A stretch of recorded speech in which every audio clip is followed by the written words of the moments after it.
like you've failed is a miserable way to feel, even when you know what you're doing is going to be risky. On the second day of my underwater testing project, things were so awful that I just wanted to give up and go home.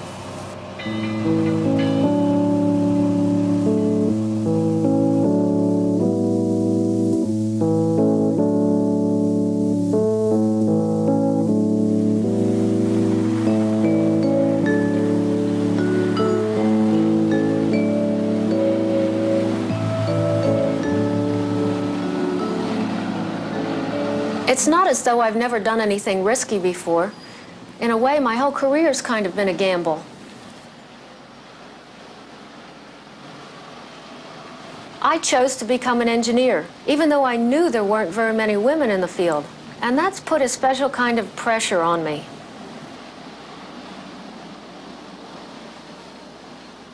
I've always had the feeling that I had to work harder and to do a better job just to keep up with the others. I knew it was wrong to feel that way, but I just did.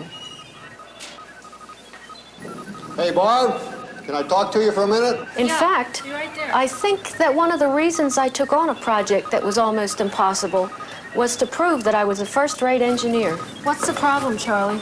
On this system, the temperature only reads up to 60 degrees. Do you want to run a complete temperature cycle or something less? Well, I guess it's unrealistic to expect the ocean ever to get up to 60 degrees where this is going to be used. So, run 3 temperature cycles up to 40 degrees, and then just 1 point up at 60 to check it out. Okay. I work as an ocean engineer for a government agency called NOAA. We test instruments that measure all kinds of things about ocean water to see if the instruments are dependable. We try to recreate the ocean here in the lab, in baths and in tanks.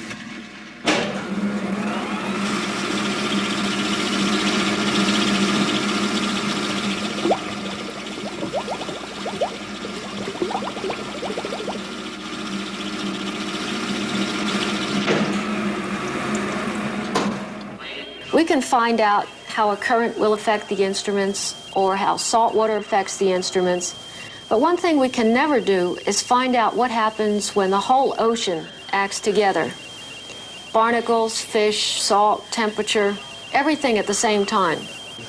That's why I planned an underwater project. Well, this sounds like something that we should really talk about some more, but I don't have much time right now. How about lunch today? Nobody at the lab encouraged me when I tried to get support for the underwater testing project. My colleagues seemed to think that it was too big a change from the way we normally did things.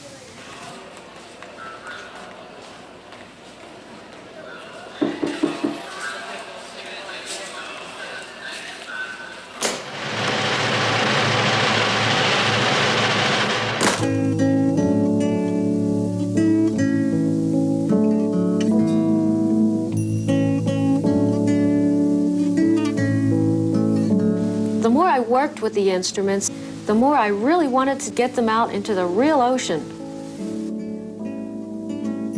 It's no wonder I felt nervous trying to get approval for this project. I felt I had to convince my supervisor. Can I talk to you for a few minutes about some field testing on the water quality systems? Yeah, but just for a minute. I've got to get this out before staff meeting.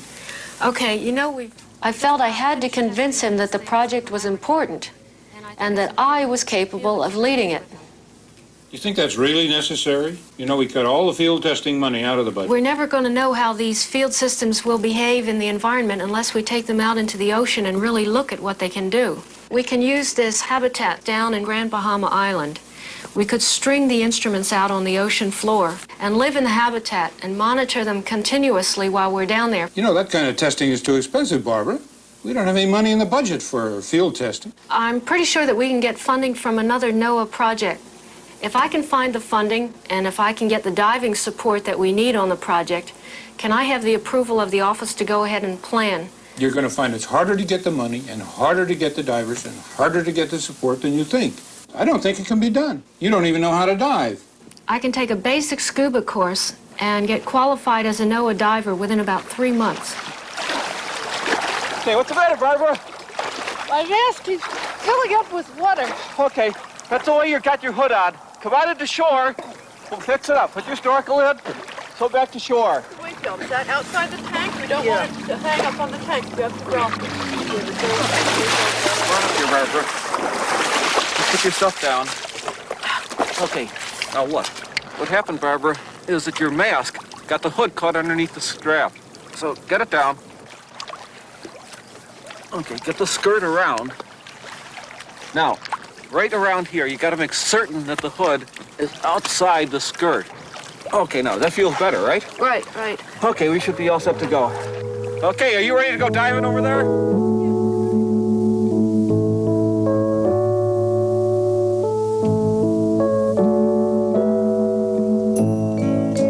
We made it to the Bahama Islands by September.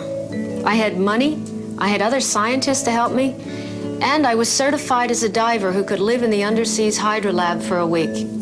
Everything went smoothly until the second day I was there. Then we were taken out for a diving test. For the first time, after months of getting ready, I felt I might have made a big mistake.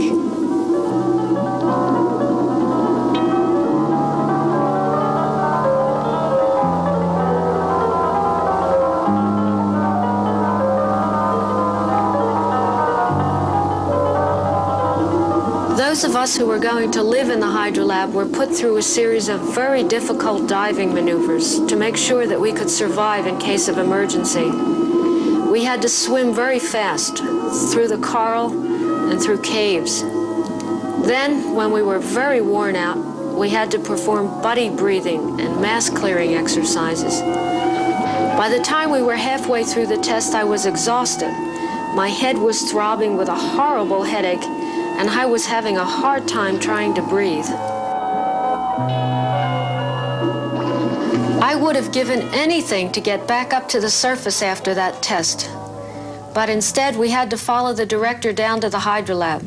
He wanted to show us how we would live in it when we moved in the next day.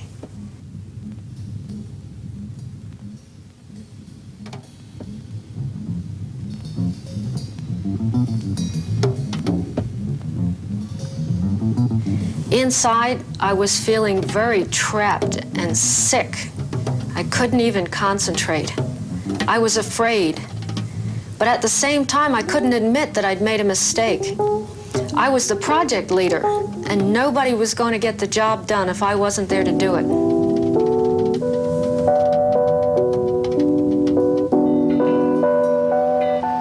I was relieved just to be safe back on board the support boat. But I felt sure that the project was failing, and me with it.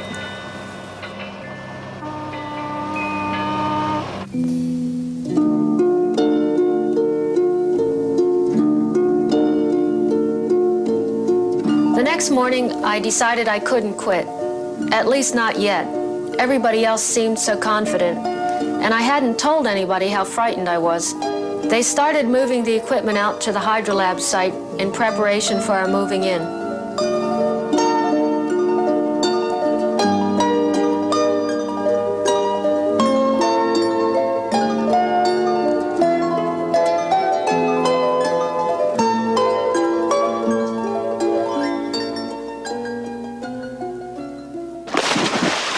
When I saw my equipment going down for good, it seemed there was no turning back. I just kind of went over the side with it.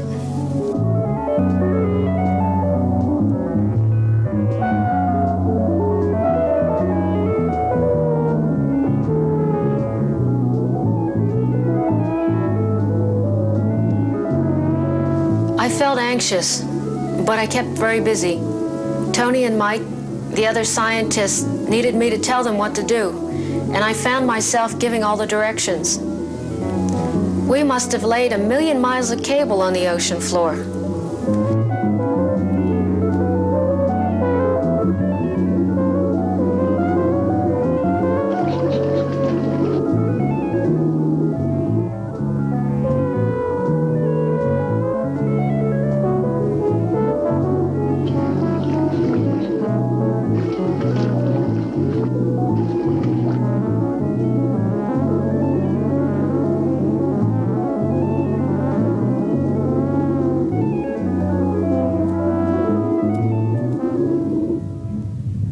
Gradually, I began to feel better.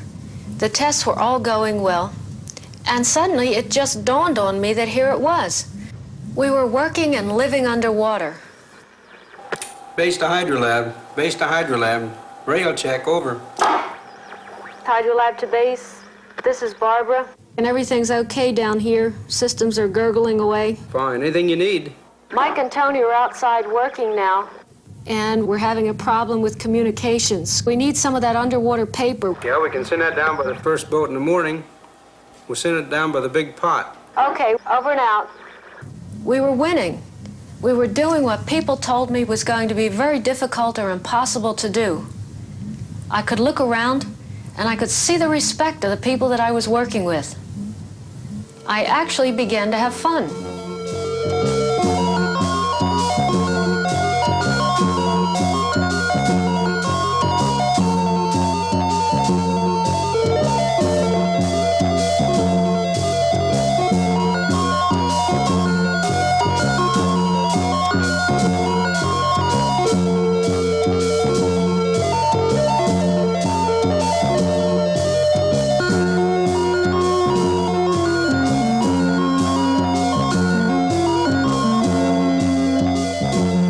After 7 days, we all felt as though we really belonged down there on the ocean bottom.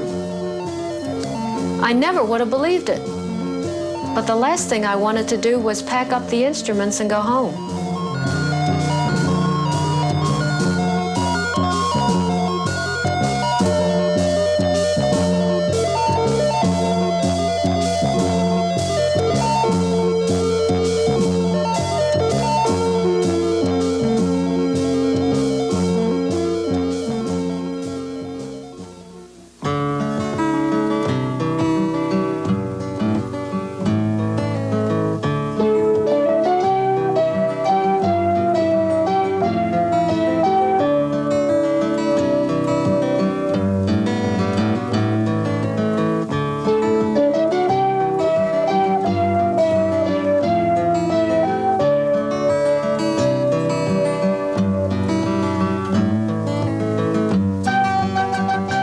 It may sound foolish, but the whole Hydrolab experience meant something more to me than just a successful project.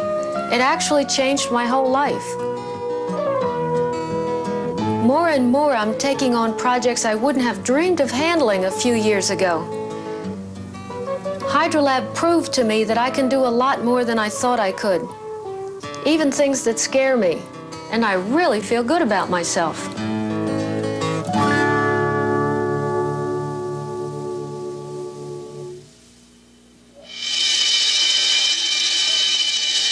Supported by a consortium of 34 educational agencies.